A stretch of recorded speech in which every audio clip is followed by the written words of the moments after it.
Greetings. This is Paul the Poke from paulthepoke.com, and welcome to This Week in Prophecy. Up on deck this week, we have a half-shekel finding. We have the UFO hearing, Congress, Russian diplomacy, and more lawlessness. I mean, we could do something on lawlessness every week, but this past week was extra special, so we're going to touch on those issues. First of all, we're going to start in the Middle East, in Israel, in the Promised Land. Anytime we got some news coming out of there, we like to start there. Exodus 30, verses 13 through 16. This is what everyone who is numbered shall give. Half a shekel according to the shekel of the sanctuary, that the shekel is 20 gerahs. Half a shekel as a contribution to the Lord. Everyone who is numbered from 20 years old and over shall give the contribution to the Lord. The rich shall not pay more, and the poor shall not pay less than the half shekel. When you give the contribution to the Lord and to make atonement for yourselves, you shall take atonement money from the sons of Israel and shall give it for the service of the tent of meeting, that it may be a memorial for the sons of Israel before the Lord, to make atonement for yourselves. So just as a big overview, and every time I read this, something hits me a little differently. You know, our economic status does not matter. We are all equal before the Lord. We all sin before the Lord. And whether we're crazy rich or crazy poor, the price we pay for sin is equal: death. And granted, half shekel is not much. Jesus ultimately pays that price for our burdens. But anyway, and the point of this story is a rare half shekel coin inscribed with the words "the Holy Jerusalem" in Hebrew and dated 6667 CE, Common Era, or we'd say AD, was discovered in the Ein Gedi nature reserve in the Judean Desert. So for those of you who want to read a little more, click on this link below, and I have it up and running here. Rare half shekel coin from Judean revolt found in Ein Gedi cave. This is from Adam Berkowitz of Israel365news.com. Here's a picture of said half shekel. And then if you want to read more details about who is involved in the coin, and it dates to the first year of the first Jewish revolt against the Romans. Researchers believe the coin fell from the pocket of a rebel who escaped to the desert during the revolt, perhaps on his way to nearby Ein Gedi. So there's some work taking place on the coin. And if you want to read the details, you feel free to do that. Another picture of the coin once it's been cleaned up a little bit. It's not a very long story. And just to give you guys an idea of the geography where this has taken place, it's near the Dead Sea, on the western shores of the Dead Sea, south and east of Jerusalem, south and west of Amman, Jordan, on the coast of the Dead Sea. So we'll zoom in a little bit more, get a feel for what's going on. And here's all the activity in and around Ein Gedi. So again, we'll zoom out for a broader context of where this has taken place. So anyway, the modern day temple tax was reinitiated in February of 2017 by the modern day, I think it was a Temple Institute, the Sanhedrin, modern day Sanhedrin Temple Institute had something to do that. And if you want to go back, we have multiple articles regarding the temple tax. Click on this link below at paulthepoke.com, Temple Plus Tax. Trump's even got his face on his profiles on one of these coins, I think, along with, I better not go there. I forget, get myself in trouble. Um, the Persian, drawing a blank. Anyway, he's the one that allowed Zerubbabel and the boys to go back to Jerusalem to rebuild the temple after 70 years of captivity. With that, we're going to switch gears. Genesis 6, verse 4, the Nephilim were on the earth in those days, and also afterward. When the sons of God, that's what we're interested in, the sons of God came into the daughters of mankind, and they bore children to them. Those were the mighty men who were of old, men of renown, not necessarily the focus on the offspring, but those who impregnated the daughters of mankind, humanity. Some would say this is where fallen angels came down and bred with women. And for those of you hearing this the first time, you will probably say, oh my gosh, this is crazy talk.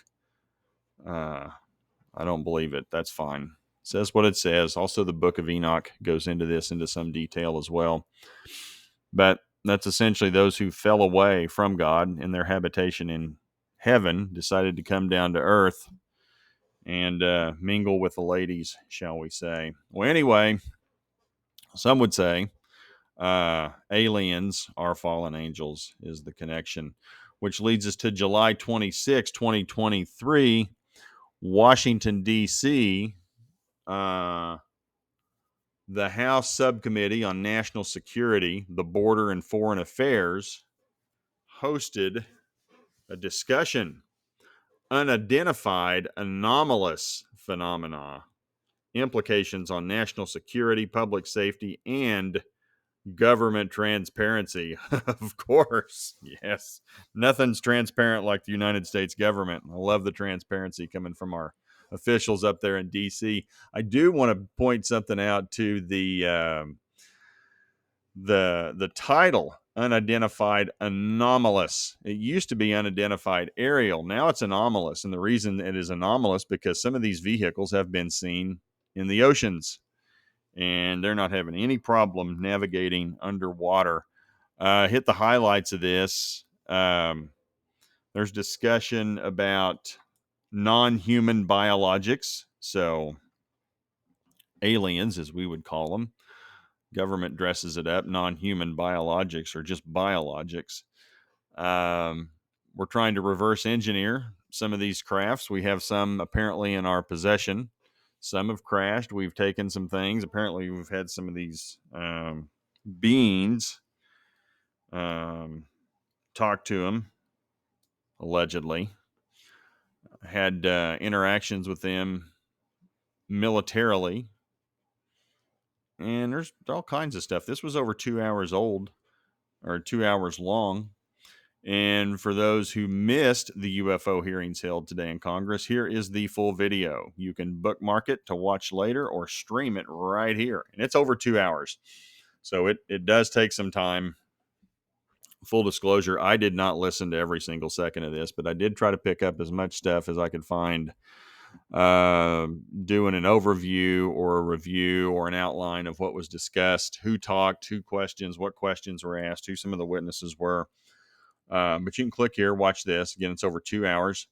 For those of you who don't want to watch it on what is X, formerly known as Twitter, you can click on this YouTube link, and you have to wait about 6 minutes before it starts. But you can watch it on YouTube. There's a link provided there with a cursor. I found this interesting. Former Navy pilot can't explain UFO technology. These objects were staying completely stationary in Category 4 hurricane winds. These same objects would then accelerate to supersonic speeds. And this is Mr. Graves talks about. He's a whistleblower. He came forward within the month talking about some other things. And multiple people talking about this. Apparently have the ability to disarm weapons, jam radar frequency, pretty much break into our devices and understand what's going on, what makes them work, etc. Pretty wild stuff that's discussed, and it's been going on for a long time. No big surprise there.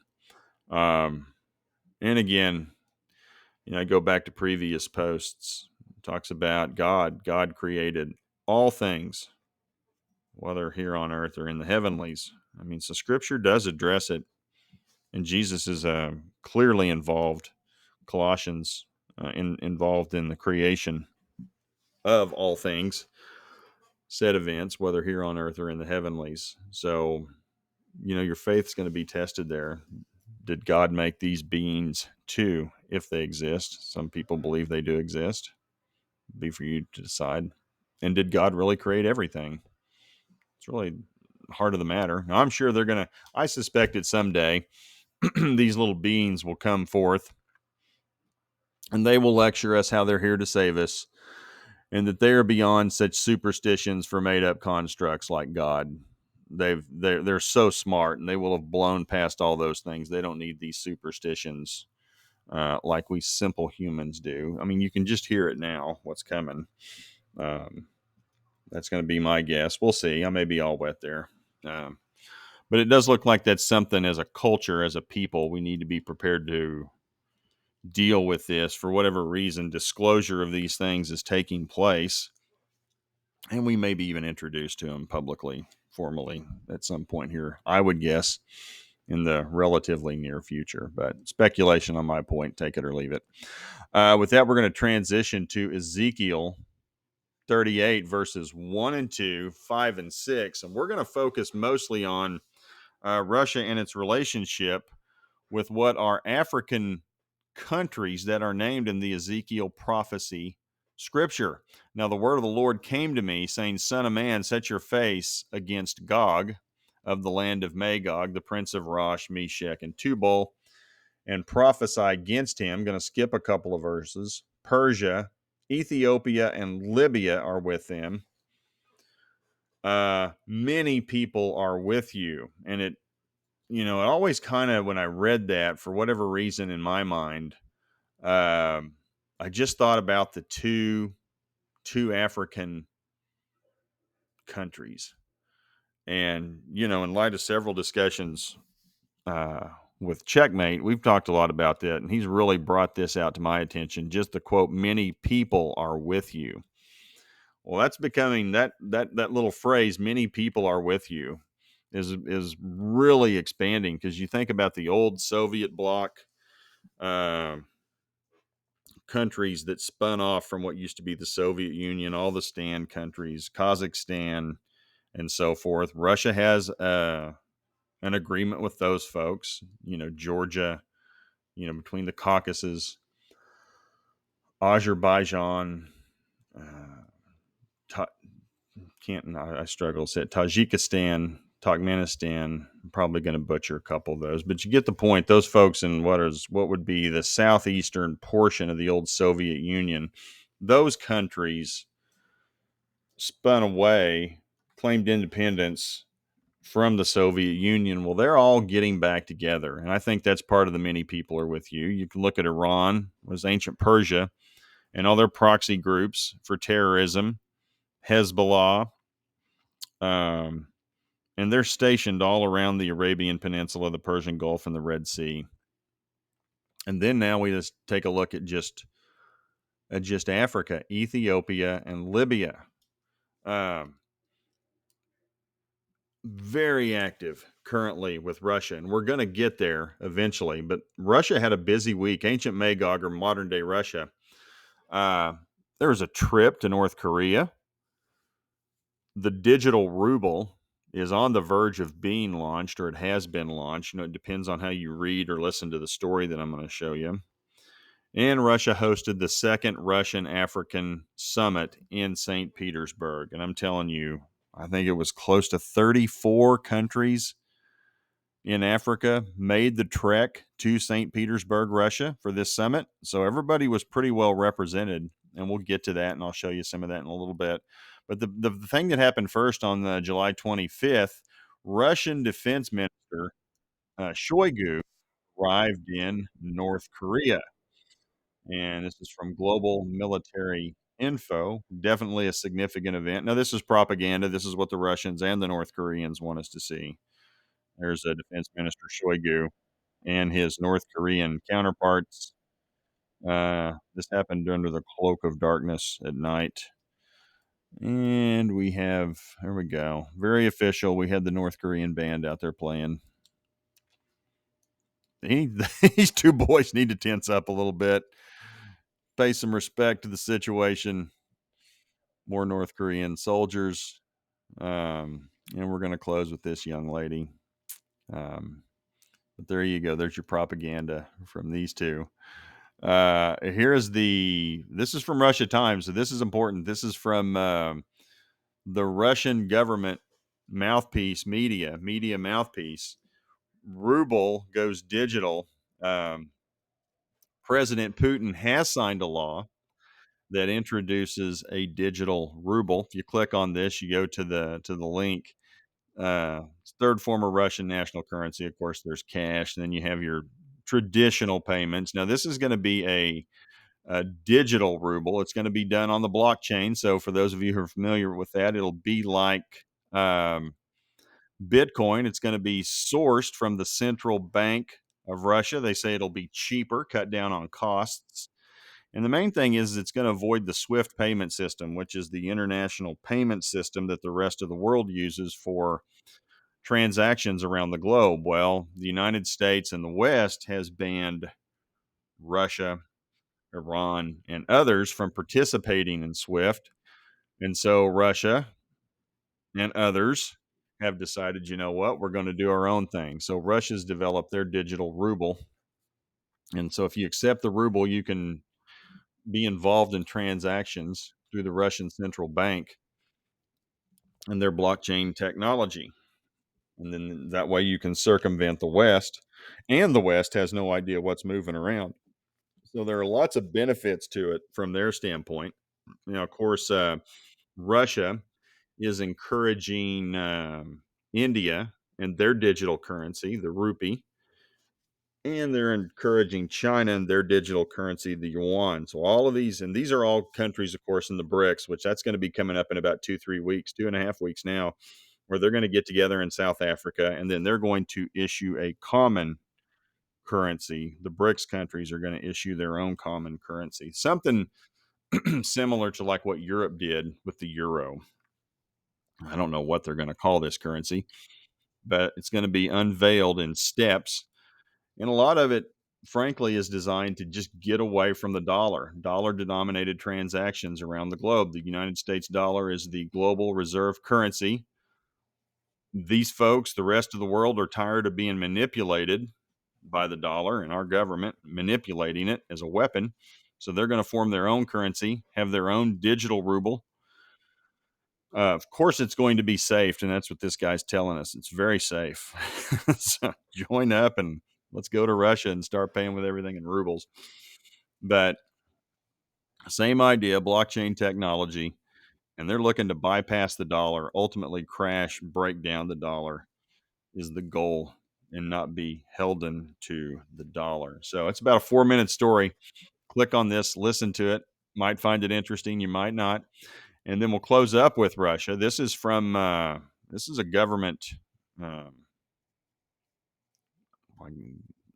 home, if you will, profile. It's not on Twitter now; it's on X. Elon's changed the name, but it still says if you do that, it says view profile on Twitter. He hasn't changed it to view profile on X. And I guess you're technically not tweeting anymore; you're zeeting. So there you have it. African leaders have arrived in St. Petersburg, Russia. The second Russia Africa Summit is already underway as we greet our guests. And here are flags from all the African countries that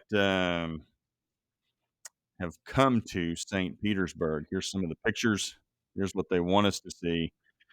Now, not telling them how to do their propaganda. I think they should have slowed down some of these pictures at the beginning, showed off St. Petersburg a little bit more, and then sprinkled in the African leaders, because now it's just going to be African leaders for the next, minute and 20 seconds, and flashes of handshaking and glad handing.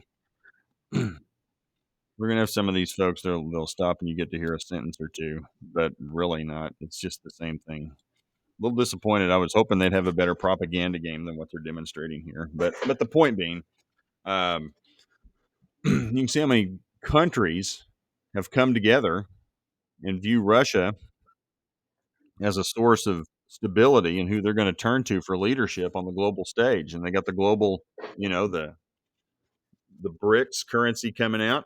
We're going to be talking about that extensively, probably about 16, 17 days from now. But they all got together and, it felt like friends, so they all say, when they went to went to Russia. So had a little summit, getting together, kumbaya. It's great. It's all trust in Vlad. Um, it's kind of the feel of it. That we're going to transition to our last topic, lawlessness. We could do something on lawlessness every week.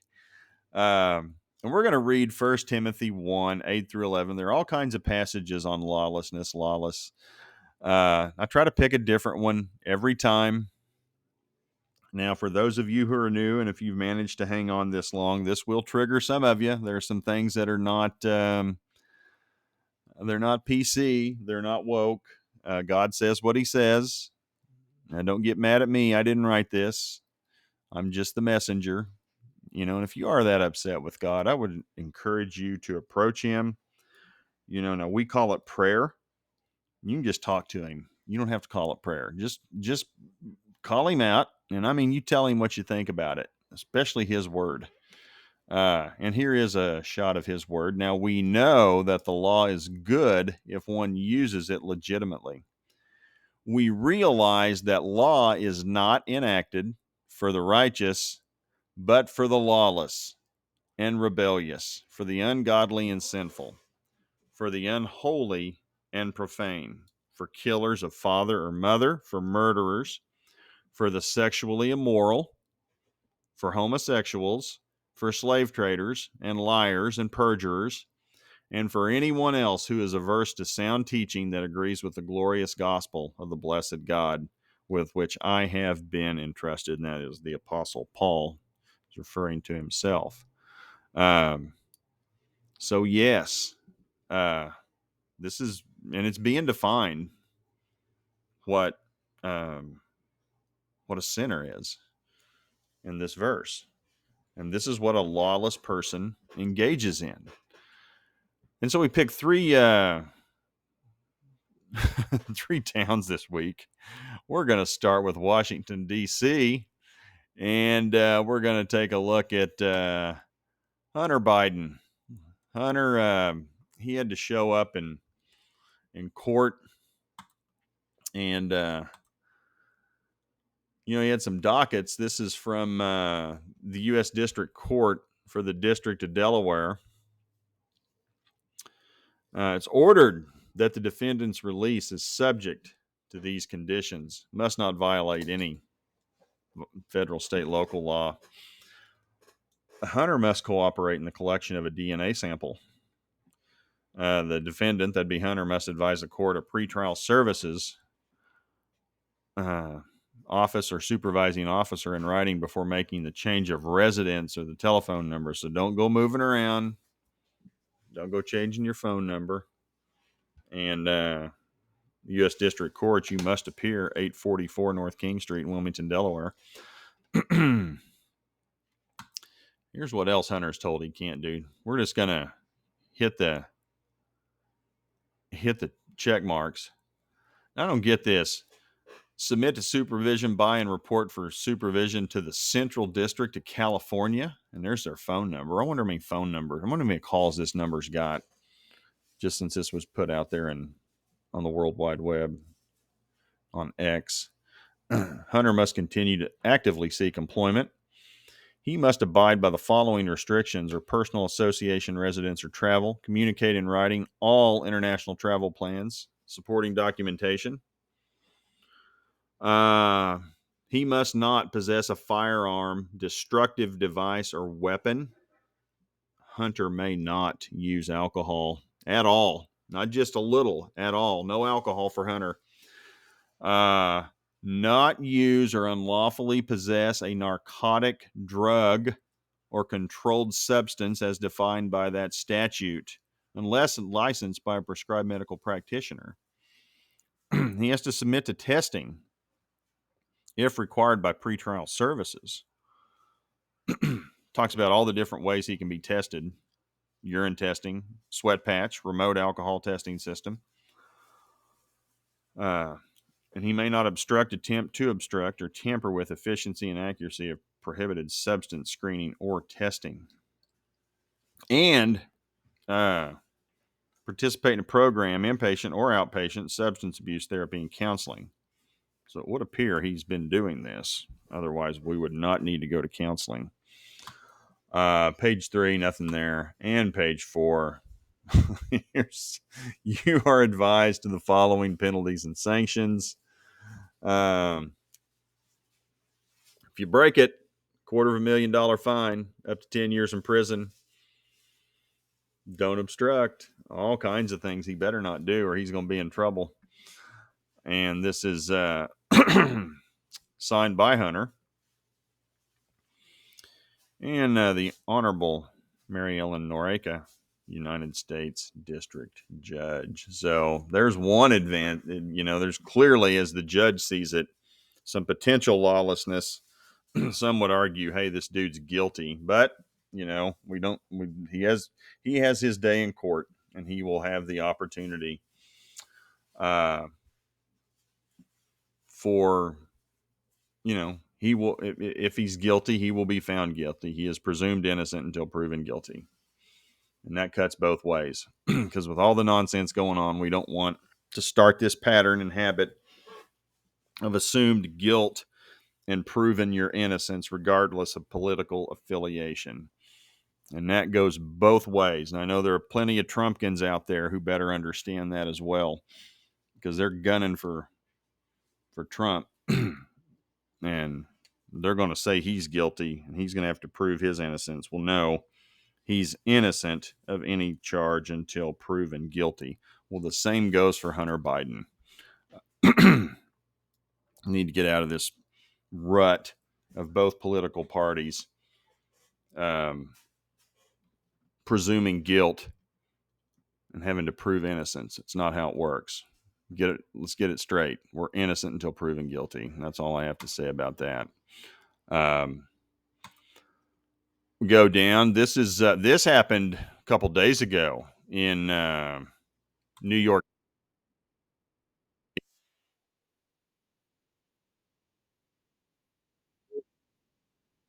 This was going to give away some sort of device, electronic device. Massive riot in Union Square Park. Huge riot currently happening at Union Square Park. I think this was Friday. Hundreds of young teens and adults have gathered after a Twitch live and watched the anarchy that ensues. And there's about, I don't know, a minute to these clips. You had people dancing on tops of cars, kicking cars, setting stuff on fire, shooting off fireworks, random acts of violence toward other people. And for what reason? Just lawlessness.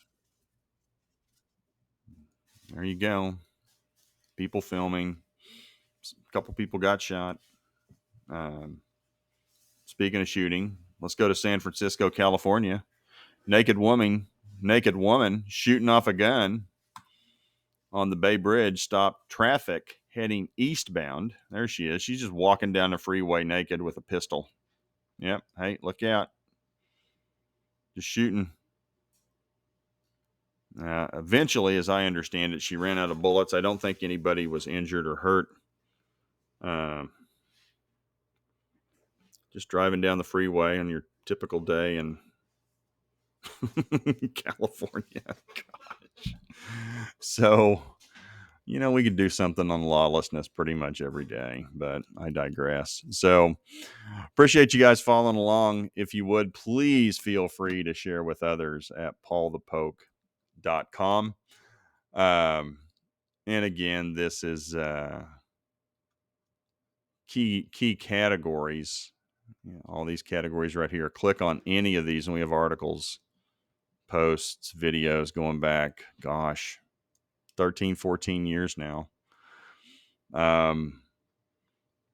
SEO, tags, Africa aliens, blockchain, Congress, digital ruble, etc. Please feel free to share with others. Get the word out. Share the word. These are signs. Jesus is coming back.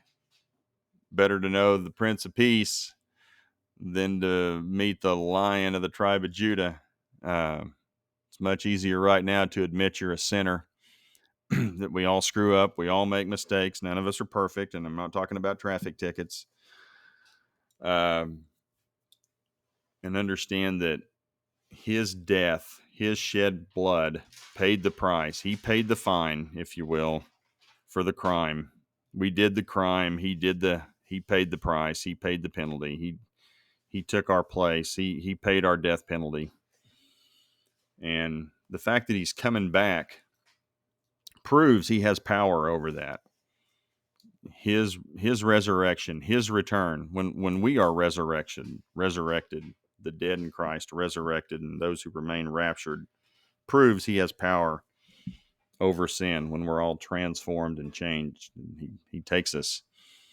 And then for those who didn't quite believe that, you got some real problems on your hands. 7 years of no fun whatsoever. So appreciate you guys following along. Please feel free to share with others. You guys have a great day. Appreciate you following. Bye.